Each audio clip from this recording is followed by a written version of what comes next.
Donc Bedrat Hashem, là on en est à Daf Kouf Tet Zayin, on va essayer de faire le Daf Kouf Tet Zayin aujourd'hui. On en était à la fin de la page Kouf Tet Vav. À la fin du Daf Kouf Tet Vav. Tanoura Banan, 2 lignes avant la fin de la page. Tanoura Banan. Vaïhi bin Aaron, donc on avait commencé hier à parler de Vaïhi bin Aaron, en fait c'était la paracha, la plus petite paracha, enfin la paracha minimum à partir du nombre de lettres, de 85 lettres qui est en fait, cette paracha de Vaïhi bin Aaron elle est composée de 85 lettres, et donc à partir de 85 lettres, on considère que c'est une paracha, qu'il y a une kedusha de Sefer Torah.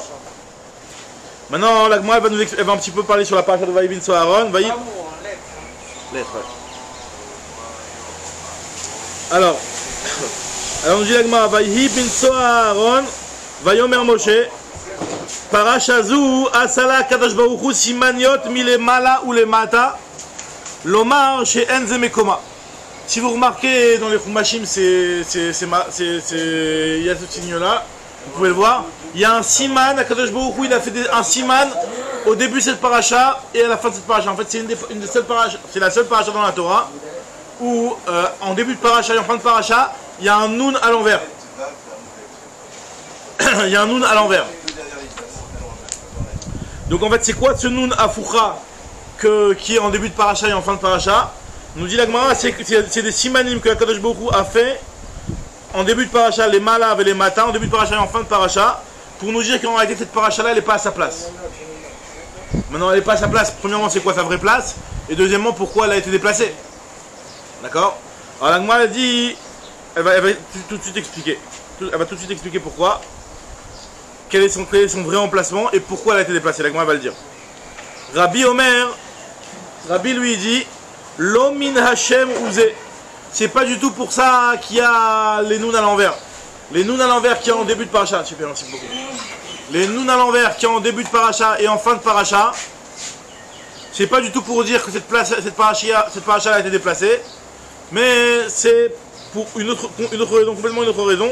C'est pour nous dire qu'il est chashuv sefer bifnei atzmo. Lo min Hashem ouzé et la mipene chez sefer chashuv ou bifnei atzmo. Ces deux psukim là de Vaïhi bin Aaron, ils sont considérés comme un sefer bifnei atzmo. C'est considéré comme un sefer à part entière. Ça veut dire que le sefer Dvarim, comme la Gemara va nous dire, en fait il y en a 3 dans le sefer Dvarim. Il y a un sefer Dvarim, pas sefer Dvarim, Bamidbar, il y a Sefer Bamidbar jusqu'à Be'alotra, jusqu'à Vaïhi bin Aaron. Il y a la paracha de Vaïhi bin Aaron, et à partir de Vaïhi bin Aaron, de la fin de Vaïhi bin Aaron, jusqu'à la fin du Sefer Bamidbar. Donc ce qui veut dire qu'il y a combien de Sfarim dans le truc? Il y en a 7. C'est pour ça qu'il appelle, j'ai pensé hier, on a parlé des Grecs, ouais. La Septante. Ils appellent ça la Septante, la Torah. La Torah, la Septante? La Septante. Ah ouais, pas le Pentateuque? Non, la Septante, les Grecs disent la Septante. Septante, c'est trop belge. Septante, c'est belge, ça veut dire 70.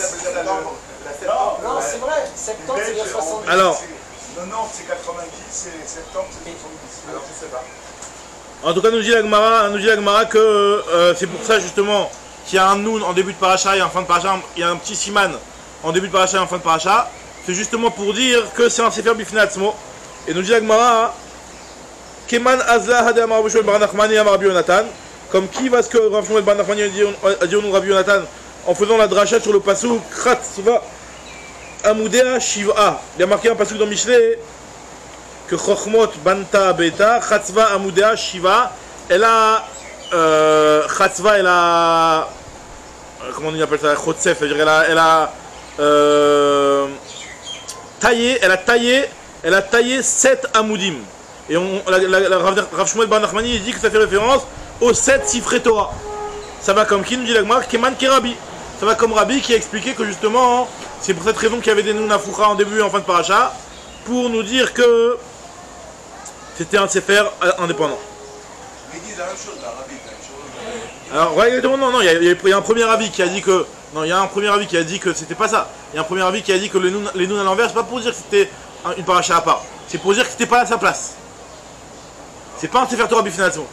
Le premier avis, c'est l'avis de. Comment il s'appelle là? Enfin, Tanakama. C'est pour nous dire que Enzemekoma. C'est-à-dire qu'en réalité, normalement, cette paracha-là, elle aurait dû être ailleurs. On n'a pas encore expliqué où elle aurait dû être. On n'a pas encore expliqué pourquoi elle a été déplacée. Mais en tout cas, elle aurait dû être ailleurs. Mais Akadosh Baruch Hu, il a déplacé cette paracha ici, pour une raison qu'on va voir tout de suite. Et donc c'est pour cela qu'on a mis les signes, le Nun avant, le Nun à l'envers avant, le Nun à l'envers après. Mais c'est pas du tout pour nous dire que c'est un Sefer Bifnei Atzmo.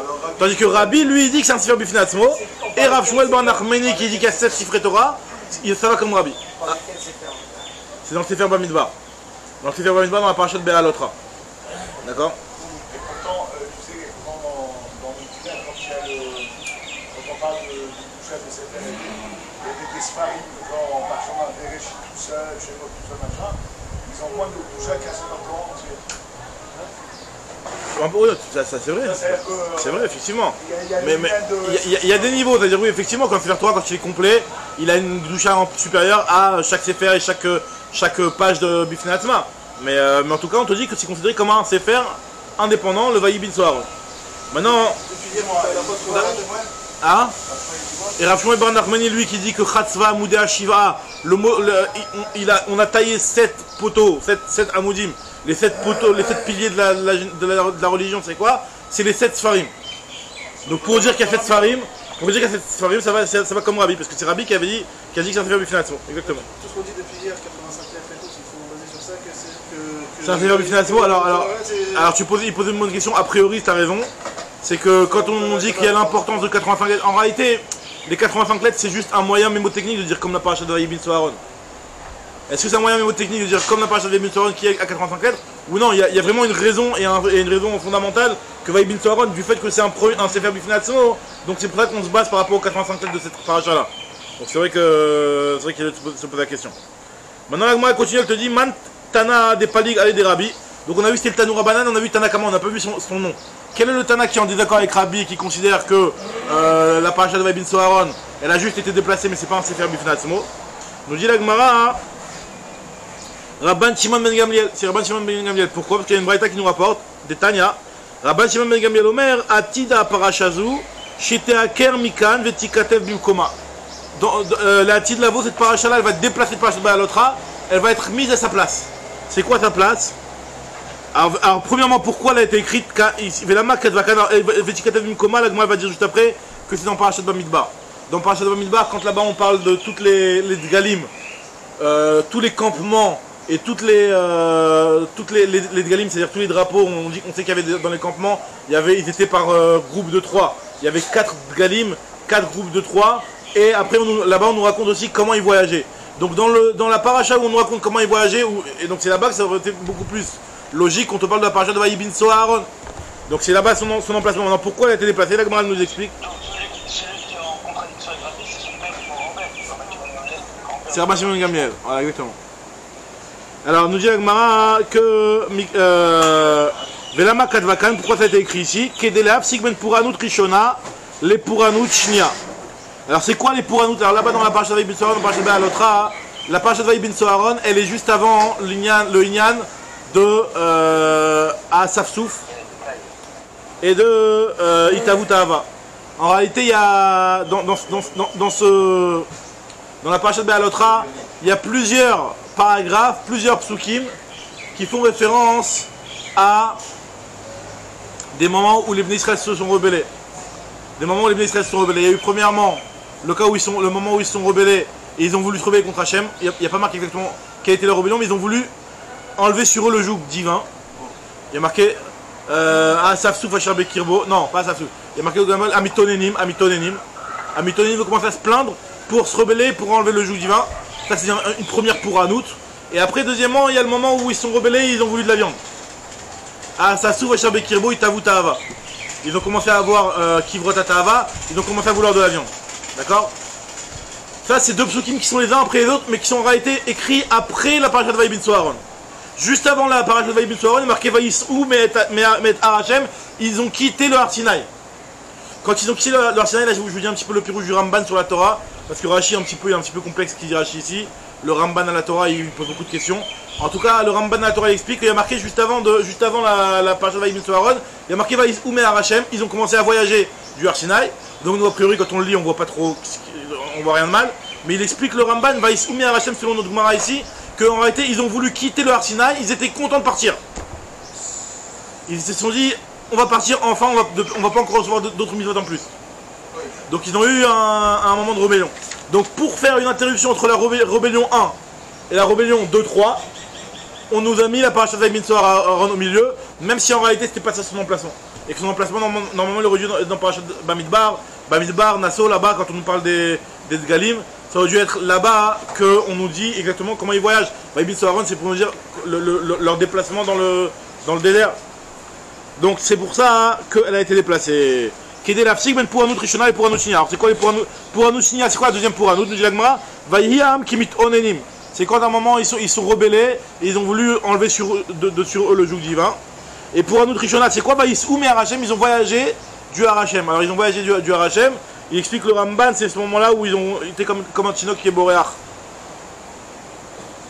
Ve'amar Rabbi Chama Berabi Chanina, chez Sarou Me'achare Hashem. Ils se sont rebellés, enfin ils se sont retirés du chemin d'Hachem. Vecha Mekomai, en réalité, Parashat Vaïbin Aaron, où elle aurait dû être écrite. Nous dit l'Agmara, Amarava Shibet Galim. Au moment où on cite les Degalim, c'est-à-dire au moment où on cite les drapeaux et les campements, comment ils étaient. Dans Parashat Bamidbar. Très bien. L'Agmara, on revient sur l'histoire de la Gniza et des choses qu'on a le droit de sauver pendant Shabbat dans l'incendie. Ibayaleu Agilionim Shel Sefer Torah. Matilim Otan Mipene Adleka ou En Matilim Otan Mipene Adleka. Tu avais un parchemin. Tout le Sefer Torah il s'est effacé, mais il reste les guillonimes, les marges. Alors la partie qui a été effacée, elle a été effacée, il n'y a plus de lettres dessus, Mais les marges, elles ont tout le temps été blanches. Est-ce que les marges, on sait que les marges, elles ont une kedusha. Il y a une Mishnah dans ma fête Yadaïm, on va rapporter un petit peu plus tard, c'est que les marges,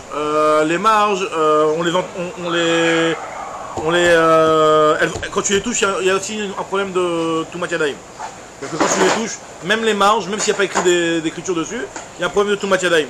Donc elles ont une kedusha. Maintenant là on se pose la question, quand tu as que des guillionotes, que des guillonimes, c'est-à-dire que les marges, est-ce que tu as le droit de les sauver ou pas? Ou alors on va dire non, les marges, il n'y a pas d'écrit, il n'y a rien écrit dessus. Donc tu ne peux pas sauver ça, tu ne peux pas sauver des marges. Alors tu vas me dire s'il y a les marges, c'est qu'il y a l'écriture, non. Dans un cas où par exemple l'écriture elle s'est effacée, il ne te reste que les marges. D'accord? Alors, on les sauve ou pas? Tashma, la Gemara va apporter une preuve. Sefer Torah chez Bala, il y a marqué un Sefer Torah qui est usé. Im yesh bolé la keshmoni v'chamesh otiyot, qui compte pas Shabbat Mitzvot Aaron, Matzilin, ve'im lav en Matzilim. Il y a marqué que si le Sefer Torah il a 85 lettres, eh ben tu peux le sauver. Si jamais il n'y a pas 85 lettres, tu ne le sauves pas. Ah, mais pourtant il y a les guillionotes, les guillonimes. Ve'amai tipokle mishum, guillionim dide. Taka Kipok Mishum Gilionim d'idée, t'as qu'à le sauver grâce aux guillonimes. Donc tu vois bien que les guillonimes, les marges, tu n'as pas le droit de les sauver. Alors moi te dis non, pas du tout. Bah là, là-bas c'est différent parce que peut-être que c'est différent dans un cas où le Sefer Torah il a été usé. À partir du moment où le Sefer Torah a été usé, donc le Gilayon il est annulé. Nous, notre question qu'on se pose, c'est quand le Sefer Torah il est Kayam, c'est-à-dire que le parchemin il est là, mais juste les lettres elles sont parties. Il y a une différence entre le moment où le parchemin il a été usé et le parchemin lui-même il est parti, il ne reste que des guillonimes. Et dans un cas où le Sefer Torah, le parchemin il est complet, mais juste les lettres elles sont parties. Le Ktav Alach. Très bien. Alors Agma dit c'est peut-être différent là-bas, donc ne m'apporte pas une preuve de là-bas. Agma va apporter une autre preuve, Tashma. Sefer Torah chez Nimchak, un Sefer Torah qui est effacé. Im yesh bolé la keshmoni v'chamesh otiyot kigon Parashat Vaïbin Aaron. Matzilim, Veimlav, En Matzilim. Il y a marqué encore la même chose, que si jamais il y a 85 lettres, tu peux le sauver. Si jamais il n'y a pas 85 lettres, tu ne le sauves pas. La Gemara pose la même question, va maït hypokle mishum gilion d'idée. Tu devrais le sauver grâce au gilion. Alors la Gemara te dit, c'est pas en réalité, mais comme à Ktav, lo comme ibayali, de chikadosh, agav Ktav ou des kadosh.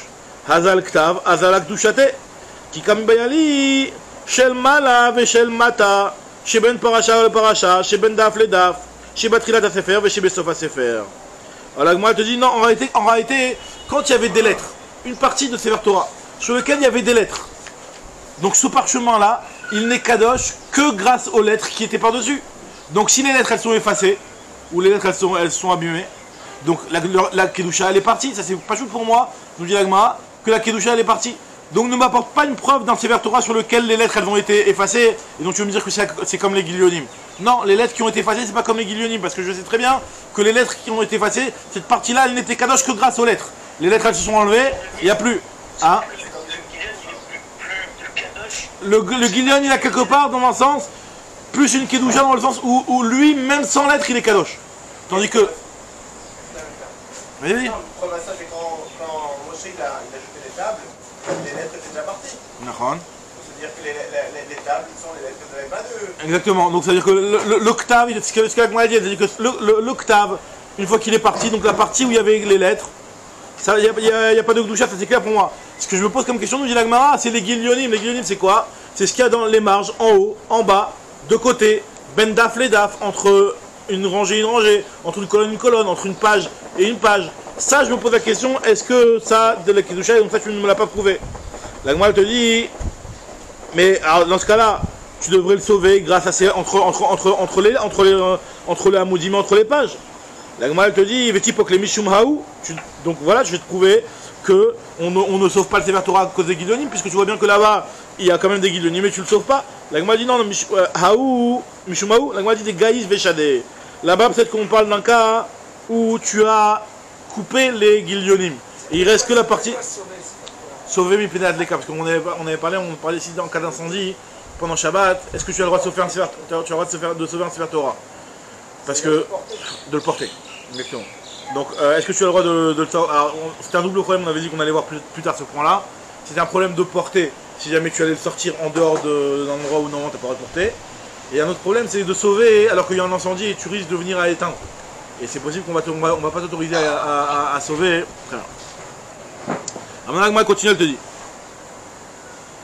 Tashma, elle veut encore apporter une preuve, ça c'est un petit peu ça ressemble à la Mishnah dans Yad Matzeret Yadayim, c'est pas exactement la même chose, mais ça ressemble à la Mishnah. Là-bas, ce que je vous avais dit, qu'il y avait de la Tumat Yadayim sur les Gilyonot. A Gilyonim Shel Mala ve Shel Mata, donc les Gilyonim d'en haut et d'en bas. Chez Ben Paracha, les Parachas entre une Paracha et une autre. C'est-à-dire que même les espaces blancs qu'il y a entre les parachiotes, chez Ben Daf et Daf qui y a entre une page et une autre, chez Betriat Sefer et chez Besof Sefer, le blanc qui est au début du Sefer Torah et à la fin du Sefer Torah, ces parties-là nous dit la, enfin c'est la Mishnah dans Yadayim, Tameim et Tayadaim. Ça rend tamer les mains. Ça veut dire que les Chachamim, quand ils ont dit qu'en Sefer Torah ça rend tamer les mains, ils ont dit aussi cette partie-là. On dit la Gemara, donc tu vois bien que si c'est métamer les mains, a priori c'est que tu dois pouvoir le sauver. On dit la Gemara, non, c'est peut-être pas la même chose. Dilma Agav Sefer Torah Shahane. Peut-être que quand il y a le Sefer Torah, là oui, quand il y a le Sefer Torah il est encore en pleine forme, normal. Alors là effectivement, tu as le droit. Il y a la Tumat Yadayim aussi sur le Gilayon. Nous on s'est posé la question, notre question de base elle est dans un cas où les lettres elles se sont enlevées. Et il te reste la partie où il y avait les lettres qui est sans lettres, donc ça, il n'y a pas de Kedusha, ok. Mais la partie des Gilyonim. Donc là on se pose la question dans un cas pareil, est-ce que les Gilyonim, eux ils gardent leur Kedusha à partir du moment où le Sefer Torah qui était à côté n'est plus écrit, il a été effacé. Mais dans un cas où le Gilayon, il est à côté d'un Sefer Torah entier, alors là c'est vadaï qu'il est Metamet Yadayim, que tu es Matzil, il n'y a pas de Sheila sur ça. La Sheila elle est seulement quand tu n'as plus de Sefer Torah à côté. On se pose la question, est-ce que oui, mais forcément, puisque c'est un Kéli, des Yeriot, est-ce que les Yeriot c'est un Kéli? Disons. Donc si c'est un Kéli, est-ce que c'est pas que c'est Metamet Yadayim? Non, pas du tout. Pour un Kéli, si jamais il n'y a pas. Un Kéli normal, si personne ne l'a touché, il est tort. Un Sefer Torah, personne ne l'a touché, il sort du Sofer. Le Sofer, il a été au mikvé toute sa vie sans arrêt pour écrire Sefer Torah. Il n'a jamais été tamé. Le Sefer Torah, il est tamé. C'est une Xéra qui est de la banane. Pourquoi c'est pas nous qui sommes Metamet le Tefer, c'est ce que j'avais expliqué hier, c'est que les Chachamim, ils ont fait une Xéra, on avait vu dans Daf Yudaet, là-bas dans la Touma, exactement, ils ont fait une Xéra parmi les Yutret Xérot que si un rail passe, etc., que le Sefer Torah il rend tamé. Donc on te dit aussi le Gilayon aussi qui fait partie de cette Xéra là. Très bien. Alors nous dit Agmar. Alors, je reprends où j'en étais, très bien. Alors, Tashma, Agilionim, Vesifre Minim, Asher Dia Raphaël fait moins de bruit. Dia Raphaël fait moins de bruit. Ah, c'est Nathan, ok. Tashma, Agilionim, Vesifre Minim, En Matsilimotan Mipene Adleka. Donc, nous dit la Braïta, Agilionim, donc Gilionim c'est les marges a priori, donc on comprend que c'est les marges dans Sefer Torah. Vesifre Minim, Sifre Minim c'est les Sefer Torah qui ont été écrits par des impis, par des gens, des minimes. D'accord? Donc pour YouTube, pour ne pas se faire censurer, on va pas dire qui, mais en tout cas, par des gens qui sont, par des Rechaïm, par des minimes. Ed Matim, Otan Mipene Adleka. Et là, Nisrafin Bimkoman, et c'est là ce que nous dit la Braïta. c'est que les Sfarim des Minim, d'accord, En Matilim Otami Penadeka, on n'a pas le droit de les sauver. Et la Nisrafim Bimkoman, tu les brûles eux, donc eux les livres, hein, eux, Vaskirotéen et les Shemot qui contiennent, d'accord. Les Minim, tu les brûles pas, mais en tout cas les Sfarim, tu les brûles, d'accord. Maïlav Gilyonim des Sefer Torah, n'est-ce pas que là on est en train de te parler des marges du Sefer Torah, on te dit que les Sefer Torah, les marges du Sefer Torah, tu les sauves pas. Donc il y a marqué que tu les sauves pas. La Gemara dit lolo Gilyonim des Sifré Minim. On parle des marges des Sifré Minim. Alors la Gemara dit je comprends pas. Les Sifré Minim eux-mêmes, tu dois les laisser brûler. Les marges, j'aurais peut-être pu penser que tu les sauves. La Gemara dit en fait il faut expliquer comme ça. Ashta Sifré Minim Kufayou En Matilim Gilyonim Ibaya. Comment j'aurais pu penser que tu sauves les marges? Je dis la Gemara Chika Amar. Ve Sifré Minim rien que Gilyonim. En réalité, quand on te dit les Sifré Minim, ils sont comme les Gilyonim. On enlève le son un petit peu à cher. Enlève un petit peu le son. Alors, nous dit la Gemara que Sifré Minim que Gilyonim. Les Sifré Minim, ils sont comme les Gilyonim, comme les marges. Ça veut dire qu'en réalité, quand on a parlé des Gilyonim là-bas, c'est juste pour nous dire que les Sifré Minim, eux, ça vaut rien. C'est comme du blanc, c'est comme des marges. Mais comme des marges de quoi? Comme les marges des Sifré Minim. Très bien, la Gemara va reprendre Goufa. À Gilyonim et Sifré Minim, En Matimotam Pene Adleka. Les marges et les Sifré Minim, En Matimotam Pene Adleka, on n'a pas le droit de les sauver de l'incendie, donc les Sifré Minim, comme ce qu'on vient de dire. Et Rabbi aussi Omer, Bechol, en jour de Chol, qu'est-ce que tu dois faire d'après Rabbi aussi? Koder et Askarot Shebahem, tu dois couper les noms d'Hachem qu'il y a dans ces Sfarim là.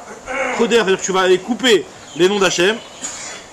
Vegonzam, et eux tu les mets à Gnida, et le reste, Véachar, Sorfam. Et le reste, tu le brûles.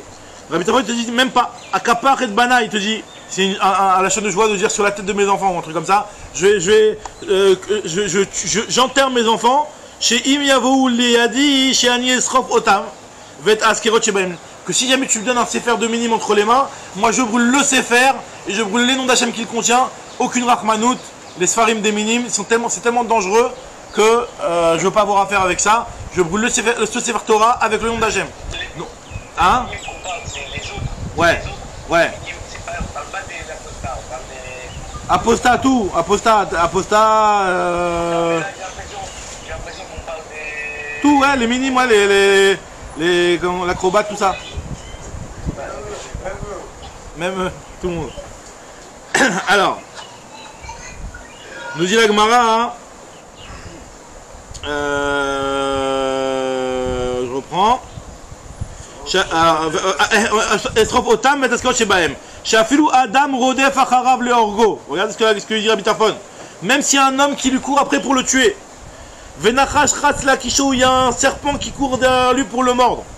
Nichnas les bêtes Avodazara, vaut mieux rentrer dans une maison de Avodazara. Nichnas les Batem chez Lou et ne pas rentrer dans la maison d'un mine. D'accord? Donc. Ah. Alors, un mine, quand on parle de mine, en général, souvent dans l'Agma, quand on parle de mine, ça fait référence à l'époque quand il y a les élèves de Yeshua et tout ça. Ça fait référence à ça, souvent. Souvent dans l'Agma, ça fait référence au Talmidei Yeshua, à notre Sri. D'accord? Maintenant, le mine, l'Agma dans Avodazara, explique exactement c'est quoi un mine. Un mine, c'est quelqu'un qui ne croit pas en la Torah, qui sélectionne ce qu'il croit, etc. C'est un type qui a des croyances très dangereuses. Donc à partir du moment où il y a des croyances qui sont dangereuses, si jamais tu te fais courser par un serpent, d'accord, il y a un anaconda qui veut te becter, et ben tu rentres dans une maison d'Avodazara, mais tu rentres pas dans la maison d'un mine. D'accord? Sachant que lui c'est Avodazara aussi. Sachant que lui c'est aussi un Avodazara, mais lui c'est encore pire qu'Avodazara. L'Agma dit pourquoi c'est pire? Pourquoi c'est pire? L'Agma explique. Chez Alalou, Mekirin, Vekofrin, eux ils connaissent la Torah, et ils se rebellent. Véalélu, tandis que l'Avodazara, des fois ça peut être des Avodazara, des Africains qui sont en train de faire une petite statuette qui comprennent rien du tout. D'accord? Allélu, En Mekirin Vekofrin, ils comprennent rien. Véalélu, En Mekirin Vekofrin, allez. D'accord? On va faire les tues. Alors, très bien. Véaléen Akatu Omer, Véachar Adelet, Véamezouza, Samt Zichroner. Sur eux, il y a marqué, après. Ils ont mis leurs zichroner, ils ont mis leurs croyances derrière la porte, ça veut dire qu'en réalité, eux ils croyaient, mais ils connaissaient les croyances et ils l'ont mis derrière la porte. Bilam, c'était un coach, c'était un sorcier, un avocat d'Avodazara, ce que tu veux. Encore pire, ouais. Enfin, c'est pire dans un sens et dans un sens dans un sens, comme on dit ici, quoi. Très bien. Nous dit l'Agma, Amar Bishmael, Kalva Chomer, nous dit l'Agma. Kalva Chomer, Rabbi Shimon nous dit Kalva Chomer qu'on a le droit des fois de brûler les noms d'Hachem qui sont dans les Sefer Torah des Minim. Parce que si, déjà, pour la femme Sota, on a le droit d'effacer le nom d'Hachem pour sauver le Shalom Bayit dans un mariage. À plus forte raison, pour sauver la Emouna, que tu as le droit d'effacer le Sefer Torah. Ou Malasot Shalom Benish Leishto, Amra Torah, Shem Mishinirtav, Bigdusha, Yeimachri Alamaim. Que pour sauver le Shalom Bayit entre un homme et sa femme, on te dit que le nom qui a été écrit Bigdusha, dans un Sefer Torah Kadosh, tu l'effaceras dans l'eau. Alors, halalou, ces minimes-là, chez Matilim, qui n'a Eva Vetachout Ben Israël Aviam Shiba Shamim, qui veulent faire de l'embrouille, pas du Shalom Bayit entre un homme et sa femme, mais du Shalom Bayit entre le Ben Israël et Akadosh Baruch Hu, à pouvoir raison la Chazé Kama et Kama, que tu dois brûler le nom d'Hachem. Ve'alem Amar David, Halo Mesanecha Hashem Asna, sur David Amelech, il a dit, tes ennemis, Dieu, je vais les détester. Ou Betkomecha et Kotet, ceux qui se rebellent contre toi, je vais me disputer contre eux. Tachlit Sinas Netim, je vais les haïr le maximum, le summum de la haine qu'on puisse avoir. Les Oivim Ayuli, ça va être mes ennemis. Donc c'est vraiment, on doit les haïr parce que justement pour ne pas qu'ils touchent toute Emouna. Ou que Shem, She'en Matsilim Otam Mipenad, les camps de l'Agma, de la même façon qu'on ne sauve pas ces Sfarim là d'un incendie. Car En Matsilim Otam Lominam Apolet, Lominam Maïm, Lominam Barbaim Abdan. Pareil, on n'a pas le droit de les sauver. Même si c'est en jour de Chol ou n'importe quel moment, si jamais il y a une mapolette, c'est-à-dire que si jamais il y a un éboulement qui tombe sur eux, ou alors ça tombe dans l'eau, ou ça tombe dans n'importe quelle autre chose qui peut entraîner leur perte, on n'a pas le droit de les sauver. Alors, Baïmine Yosef Bar Chanil mi Rabbi Abaou, Yosef Bar Chanil a demandé de Rabbi Abaou. Anes Sifré des Avidan, les Sfarim de chez Avidan. Alors Avidan, c'était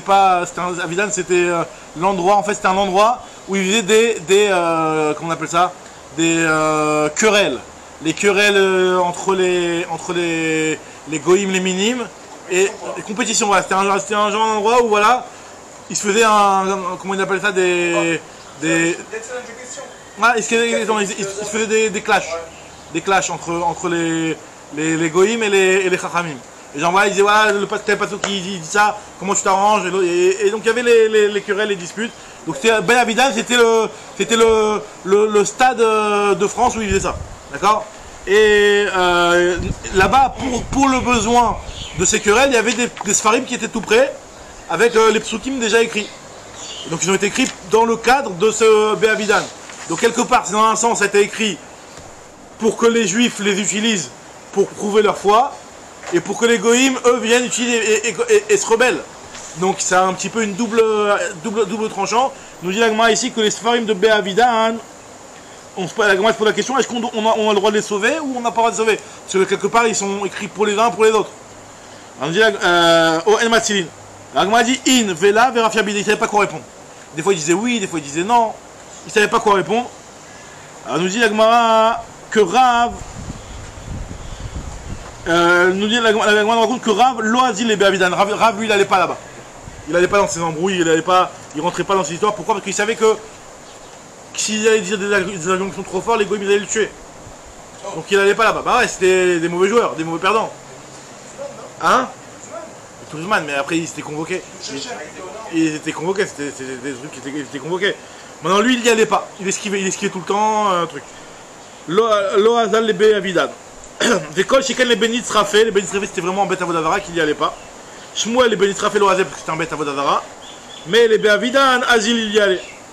Alors, Amroulé, les Rava il lui demandait Maïtama lo atit les Be'avidan. Il demandait pourquoi tu viens pas toi Be'avidan. Amariou leur a dit Dikla plania ika be'ucha. Il trouvait des excuses bidons. Il a dit il y a le palmier sur le chemin, je peux pas y aller, je suis bloqué, j'ai un blocage. Il y a des embouteillages. Alors il lui a dit, attends, mais on va l'enlever le palmier, si vraiment c'est un palmier qui te dérange. Il a dit, non mais t'enlèves le palmier, il va y avoir un trou, je pourrais pas passer. Des excuses bidons pour esquiver en réalité. On va le déraciner, Dourté cacher l'endroit qu'il va y avoir après que tu déraciné le palmier, et ça va me déranger. Marba Rav Yosef Amar, Ana Minayou. Moi c'est mes potes là-bas, j'y vais et je leur dis ce que j'ai à dire. Minayou Ana, moi je fais partie d'eux. Vélo Mistafina Minayou, j'ai pas peur d'eux. Zimna Khadan Foy, il a voulu faire quelque part le type, genre c'est mes potes. Et Baoul et Sakoudi ils ont pratiquement failli le tuer. Donc finalement, c'était pas tellement ses potes que ça. L'Agman va nous raconter une histoire très sympathique. l'histoire de la femme de Rabbi Eliezer, qui était la sœur de Rabban Gamliel, qui s'appelait Ima Shalom. Alors nous, de nos jours, Shalom c'est un nom de garçon, mais là-bas à l'époque, Ima Shalom c'était un nom de fille. D'accord? Ima Shalom, hein? Ouais. Salam, ouais. En tout cas, Ima Shalom, c'était la femme d'Vitou de Rabbi Eliezer. C'était la femme de Rabbi Eliezer. Achate de Rabban Gamliel, c'était la sœur de Rabban Gamliel. Travail. Alors nous dit l'agma, Aveaou philosopha, Beshvivute. Il y avait un philosophe. Alors c'est quoi un philosophe? L'agma, Rachid dit que c'est un mine. Rachid dit que c'est un mine. D'accord? Donc comme ce qu'on disait juste avant. Tosfot, il rapporte que ça fait philosophe, ça veut dire Chokhma, c'est ceux qui sont genre soi-disant dans la Chokhma, mais bon, aucune croyance. Et en tout cas, lui, ce philosophe qui était dans leur, dans leur voisinage, Dehave, Shakil Shma, il prenait le nom, donc il avait la renommée d'être quelqu'un qui était intègre et qui ne prenait pas de shochad. C'est ça, c'était ça le shem qui sortait sur lui. Que c'était un type, ça c'est un type bien, tu peux pas l'avoir, il est intègre, il te juge, impossible de le soudoyer. Ils ont voulu un petit peu, la femme de Rabbi Eliezer et Rabban Gamliel, donc le frère et la sœur, ils ont voulu un petit peu se payer sa tête. Ils ont dit on va voir, celui-là il se la joue Zarmal type intègre, on va voir comment on va le... Propre et après tu l'attrapes dans les scandales. Alors David Shakil Shema, donc voilà, ils ont voulu lui faire un truc. David Shakil Shema de l'Okavel Shochada. Baoula Chouke Ali, ils ont voulu se moquer de lui. Aïla le Shraga de Dahava. Donc ce qu'elle a fait, la femme de Rabbi Eliezer, la sœur de Rabban Gamliel, elle lui a mis un bougeoir en or chez lui à la maison. La veille du jugement. Petit cadeau de Madame Rabbi Eliezer. Ima Shalom. Donc de la part de Ima Shalom, femme de Rabbi Eliezer, petit cadeau, un petit bougeoir en or. Le lendemain, Vazou les Kamel, le lendemain, ils sont venus devant ce type-là, qui était soi-disant un dayan, un juge, intègre soi-disant.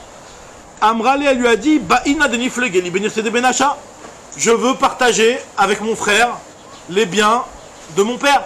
On a notre père qui est décédé, il y a l'héritage, je suis une femme, je sais, mais je veux qu'on partage. Normalement dans la Torah, c'est que les garçons qui partagent. Donc elle voulait, normalement le type s'il n'était pas soudoyé, il aurait dit non, il n'y a que les garçons qui prennent l'héritage, tu touches pas. Il a dit quoi? Amar Léou, il leur a dit, Plougou, oui, partagez, vous devez partager. Alors il a dit, Amar Lektivlan Bamakom Bara Bartalo Tirot. Il y a marqué dans la Torah Bimkom Bera, lorsqu'il y a un garçon, Bartal a Philotirot, elle n'hérite pas. L'Otiroche, elle n'hérite pas, elle n'a pas le droit d'hériter.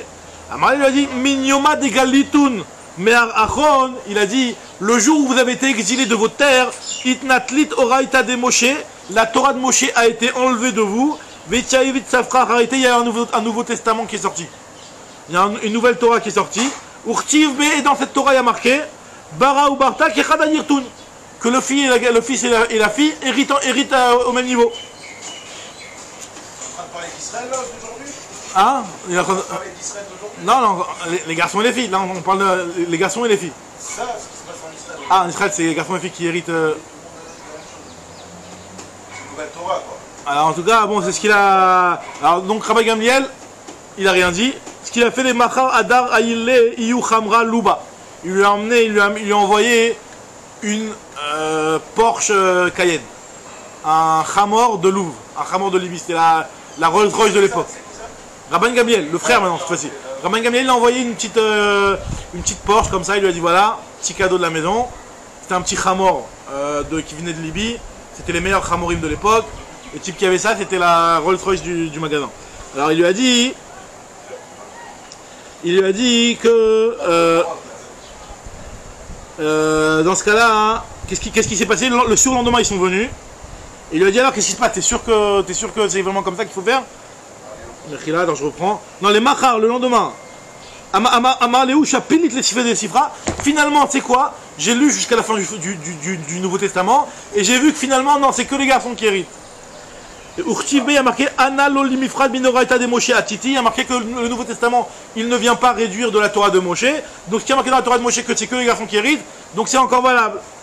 Velo Leosoufé Loraita de Moshe Atiti. Je ne suis pas venu pour ajouter sur la Torah de Moshe. Urtiv B, il y a marqué dans la Torah Bimkom Bara Bartalot Tirot que la fille n'hérite pas, t'as raison. Donc, finalement, non, je reviens sur ce que j'ai dit. C'est que le garçon qui doit hériter. Alors Amrale elle lui a dit donc une fois qu'ils se sont bien payés de sa tête à ce type-là, la femme de Rabbi Eliezer, la sœur de Rabbi Gamliel, lui a dit au juge, elle lui a dit, attends, Nehorir Kishraga, n'oublie pas que tu as une lumière qui est comme un chandelier, rappelle-toi sous-entendu, rappelle-toi du chandelier. Alors Amarla, Rabbi Gamliel lui a dit, mon Hamor il est venu, il a écrabouillé ton chandelier. C'était ce qu'elle lui avait envoyé l'avant-veille, le bougeoir en or. Atach Ramra, il est venu, le Hamor, ou Batash les Shraga, il a donné un coup de pied dans ton chandelier. Bon, en tout cas, ils sont bien payés de la tête de ce philosophe, soi-disant pas de chokhad, ils ont réussi à le balader comme ils voulaient. Très bien. Donc là, on revient sur ce qu'on avait dit hier, on avait parlé de l'interdiction on s'était posé la question est-ce qu'on avait le droit de sauver les Sfarim de Ktuvim, et on te dit qu'on n'avait pas le droit de les lire, parce qu'il y avait le Shiur ce jour-là, et on ne devait pas lire de choses qui allaient être trop faciles pour qui allaient peut-être nous empêcher d'aller au Shiur. Alors, donc, Amar Rav, quand est-ce qu'on n'a pas le droit d'étudier les Ktuvim? Les Ktuvim, ça veut dire, c'est quoi les Ktuvim? C'est Teilim, Mishlei, Ezra, Daniel, les Megillot, Shirachirim, Kohelet, tout ça. Lo Shanu et la Bisman, Bet HaMidrash. C'est seulement à l'époque, au moment du Bet HaMidrash. Quand il y a le Bet HaMidrash qui est ouvert et qu'il y a le cours, alors là tu n'étudies pas ça, de peur que tu viennes justement à ne pas y aller. Mais chez lo Bisman Bet HaMidrash, mais quand ce n'est pas le Bet HaMidrash est fermé, où il n'y a pas le shiur à ce moment-là, Korin, tu as le droit d'étudier. C'est ce qu'il dira. Shmuel Amar, Afilou chez lo Bisman Bet HaMidrash, même quand c'est pas le moment du Bet HaMidrash, nous dit la Gemara, En Korin. Tu n'as pas le droit nous dit Shmuel, tu n'as pas le droit d'étudier.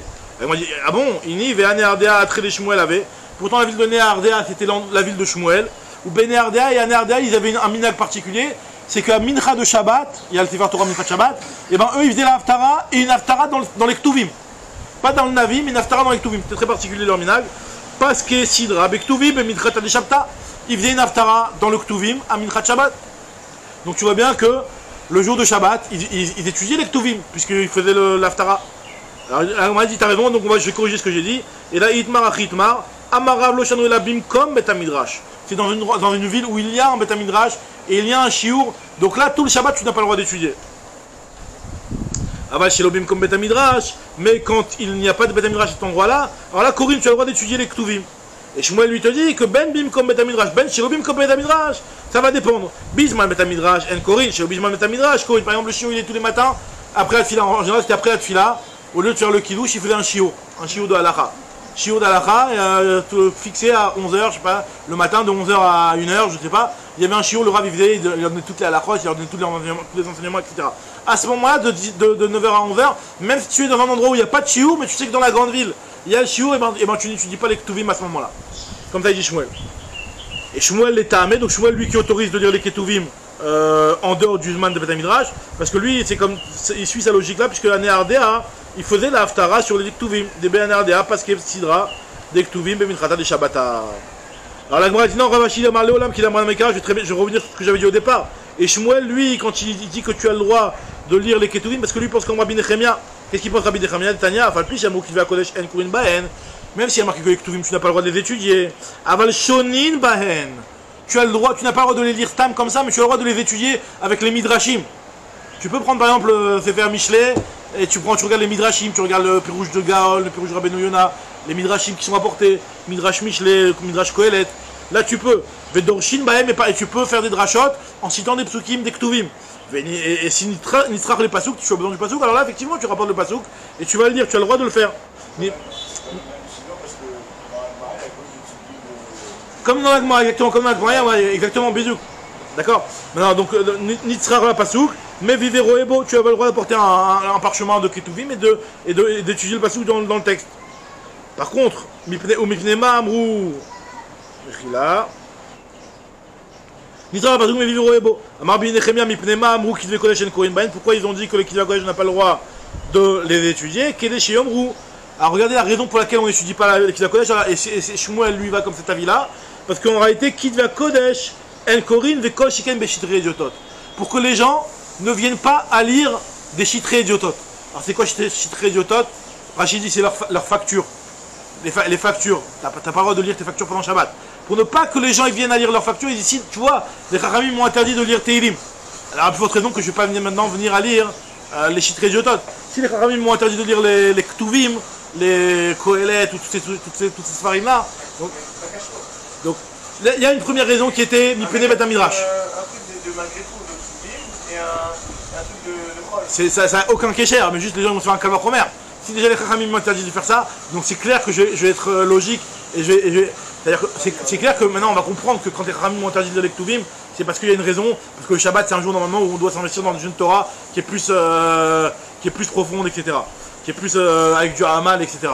Donc je comprends, je vais me dire, si les Chachamim me disent que les Ktuvim je ne dois pas les lire.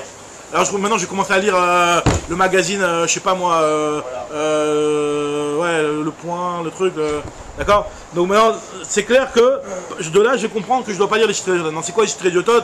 Il y a plusieurs avis dans les Rishonim, on en parlera peut-être un petit peu plus tard dans les Shitrei Diotot, on va en reparler. Shitrei Diotot c'est les choses qu'on n'a pas le droit de dire pendant Shabbat. Qu'il y a certains textes que tu n'as pas le droit de dire pendant Shabbat. Non, même pas par rapport à ça. Par rapport à des choses qui sont complètement du rôle. Par exemple, tu n'as pas le droit de lire tes factures. Le cas Pachout, qui est accepté d'après tout le monde, de lire tes factures. Tu n'as pas le droit de prendre des livres d'histoire, des romans. Il y a certains Rishonim qui disent c'est pas bien. Il y en a d'autres qui disent que c'est autorisé. Si tu peux en tirer un moussard, etc.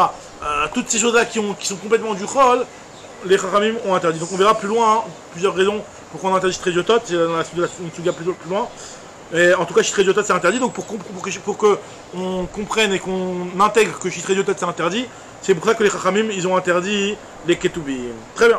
Maintenant, la nouvelle Mishnah. Matzilim Tika Sefer Ima Sefer. Lorsqu'on a le droit de sauver un Sefer Torah, tu ne sauves pas que le Sefer Torah, tu dois sauver aussi le boîtier du Sefer Torah. Matzilim Tika Sefer Ima Sefer. Le boîtier du Sefer Torah, il a aussi quelque part une Kedusha, donc tu dois aussi le sauver. Vetika tfilin, ima tfilin. Aussi, quand tu vas sauver les tfilin, tu vas sauver aussi le sac de tfilin avec les tfilin. Et même si à l'intérieur il y a des pièces, tu as le droit de les sauver. En réalité, le problème des pièces, c'est pas un problème simplement de mouxer, parce que ça c'est pas shoot, parce qu'en réalité dans le sac il y a et les tfilin et les pièces. Donc c'est bassis, les étherves et les assours. Le chidouche c'est que quand tu vas venir et tu vas sortir à un endroit par exemple qui n'a pas de hérouve, d'accord? Et ben tu as le droit de sauver et les tefilines et le sachet des tefilines, même si à l'intérieur il y a des pièces. D'accord? Maintenant, ou les chal matilimutan, où tu as le droit de le sauver, donc c'est ce que je vous avais dit qu'on allait en venir. Les mavoy chez nos méfoulages, tu peux le sauver même dans un mavoy chez nos méfoulages. Alors c'est quoi un mavoy chez nos méfoulages? Méfoulage ça veut dire un truc qui est ouvert. La Gemara explique exactement, on fait référence à quoi quand on dit nos méfoulages. Et nos méfoulages ça veut dire un truc qui est fermé, une ruelle fermée. Alors la Gemara va expliquer exactement qu'est-ce qu'on va dire par là. Et Ben Betera, il te dit, Asbe Foulash, tu peux sauver même dans un Mavoy, mais Foulash, il n'y a pas de problème. Très bien. Alors nous dit l'Agma nous rapporte une braïta par rapport au Korban Pessah, lorsque Pessah tombait un dimanche. Ça veut dire qu'en réalité, le 14, il tombait Shabbat. Tanou Rabanan, Arba Asar, Shechal Yot Be Shabbat. Si jamais le 14, donc le 14 c'est le moment où on prépare le Korban Pessah, puisque le Korban Pessah, on préparait le 14, la veille de Pessah. Shechal Yot Be Shabbat. Donc on était mafshitim, on devait dépecer la bête, enlever la peau de la bête. Donc maintenant le fait d'être mafshit, c'est une melacha. Brûler tout brûler, ouais, d'accord, c'est ce qu'on avait vu. D'accord. À Douma on brûlait tout, d'accord. Tanou Rabanan, Arba Asar Shechal Yot Be Shabbat, lorsque le 14 est ton Shabbat. Mafshitim et ta Pessah, qu'est-ce qu'on devait faire? Tu devais dépecer. Maintenant tu faisais le minimum. Vu que c'est Shabbat ce jour-là, ok, tu dois préparer le Korban Pessah. Tu n'allais pas enlever la peau n'importe comment. Parce que enlever la peau, c'est une melacha pendant Shabbat. Alors il y a une partie, tu fais le minimum, c'est Doché Shabbat. Mais après, ce qui n'est pas obligatoire, tu ne vas pas le faire. On nous dit la braïta, qu'est-ce que tu as le droit de faire? Mafshidin, tu as Pessah à déchaser. Tu le retirais, donc le Pessah qui était attravé par les jambes. Tu lui enlevais la peau jusqu'au chazé, ça veut dire jusqu'à la poitrine. Et tu ramassais le morceau de viande à partir de là. Divrei Rabbi Shmuel, Beno Shel Rabbi Yochanan Broka. Chachamim te disent, Mafshitim et Kulo. Lui, il te dit, il n'y a pas de problème, tu pouvais enlever complètement la peau. La Gemara dit, biche, la Malé Rabbi Shmuel, Beno Shel Rabbi Yochanan Broka. Je comprends bien que tu dois ne pas le faire normalement, des Haït Avid Letzorer Gavoa. Donc là, tu as déjà fait ce qui était nécessaire pour le Korban, pour le Tzorer Gavoa. Donc à partir du moment où tu as déjà fait ce qui était nécessaire, pas besoin de faire plus. Et là, le Rabbanan Maïtama, après le Rabbanan, tu vas le faire entièrement comme ça. Parce que pas tout qui te dit Kol pa Hachem les Maaneu. Tout ce que tu fais pour Hachem, alors tu dois le faire de façon mechoubad. Kol pa Hachem, tout ce que tu fais pour Hachem les Maaneu. Fais-le pour lui, donc fais-le avec avec gloire et bien comme il faut. Alors ici, en quoi ça rajoute de la dépecer entièrement? Et pourquoi ça ne suffirait pas de la dépecer jusqu'à la poitrine? Tout Shabbat, ouais, c'était Doché Shabbat. Maintenant, tu étais Doché Shabbat que ce qui était nécessaire. Ce qui était pas nécessaire, tu n'étais pas Doché Shabbat. Alors, en quoi ça rajoute le fait de la dépecer entièrement? Nous explique la Gemara. Alors, il explique Rav Yosef Amar, chez Lo Yasriach. Parce que sinon, la partie qui est de la viande, elle pouvait moisir dans ce sens-là. Et Rav Amar, chez Lo Yukoche Shamay Mutalin Kanevela. Parce qu'en réalité, le fait de le mettre comme ça, et que tu laisses avec la peau jusqu'à la poitrine, c'est un petit peu comme une nevela, c'est pas mechoubad que tu laisses comme ça le truc. Donc c'est un problème de mechoubad. C'est quoi une nafkamina entre si tu dis que c'est un problème de est-ce que ça va pourrir ou est-ce que c'est mechoubad? Maï binayou, la Gemara te dit kabinayou demana raptura de dahava. Tu l'as déposé sur une table en or. Alors sur une table en or, alors ok, tu l'as fait jusqu'à la poitrine, mais c'est mechoubad, c'est sur une table en or, il n'y a pas de problème de bisayon. Mais par contre, si tu as un problème de masriar, ça va être masriar à cause du fait que si tu me dis que si tu l'as pas entièrement déposé, ça peut entraîner que ça va moisir un petit peu. Donc ça sert à changer parce que c'est pas parce que tu l'as mis sur une table en or que ça va être. Ça va... En réalité, la consommation est immédiate. Pas immédiate, t'as tourné le soir. Voilà, le soir. Non, là maintenant, on se demande qu'est-ce que tu faisais pendant Shabbat. Après dès que Shabbat il allait rentrer, t'allais devoir tout manger. T'allais devoir de tout enlever. Dès que Yom Tov allait rentrer. Alors nous dit la Gemara, Maï Avidle, Shiloyoti, Mechila, Inami. Yoma de Istena, par exemple, un jour de Istena où il y a un bon vent, d'accord? Un jour où il y a un bon vent et là que ça va pas moisir. Donc là, celui qui dit que c'est un problème de moisir, bah il n'y a pas de problème puisque il y a un bon vent, ça va, tu peux attendre encore 1 heure ou 2. Comme tu dis, c'est immédiat. Mais si c'est un jour de chaleur, non, mais si c'est un jour où il y a un bon vent, là, il n'y a pas de problème. Yoma de Istena. Ishmael Benosh Rabbi Yochanan Ben Broka. Qu'est-ce qu'il va en faire de ce Aïkol Palachem Limaneu? Lui qui dit que tu peux laisser jusqu'à la poitrine, qu'est-ce qu'il fait ce passage là Palachem Limaneu? Mayavidle. Chez Loyoti et Taïmourim Kodem Afshatata Or. C'est juste pour dire que tu le dépeçais comme ça, mais tu n'allais pas enlever les parties avant d'avoir enlevé la peau. Alors, Maïta Amama, vous n'avez des raves, Natan Mishum Nimin. Parce que si tu enlevais les morceaux de chair alors qu'il y avait encore la peau, alors Nimin, il pouvait avoir des petites membranes, des petits morceaux de laine qui allaient être collés à la peau et ça allait être abîmé en réalité la viande. La chair elle allait être mélangée avec un petit peu de laine et donc ça allait poser un problème. Donc c'est pour ça qu'on va parler de ça comme ça. Et donc là, dans ce sens-là, lui, comme ça, il explique que Batou, colle pas la chaîne et Mané. Ravak ou Barour, et on va demain on reprend la suite.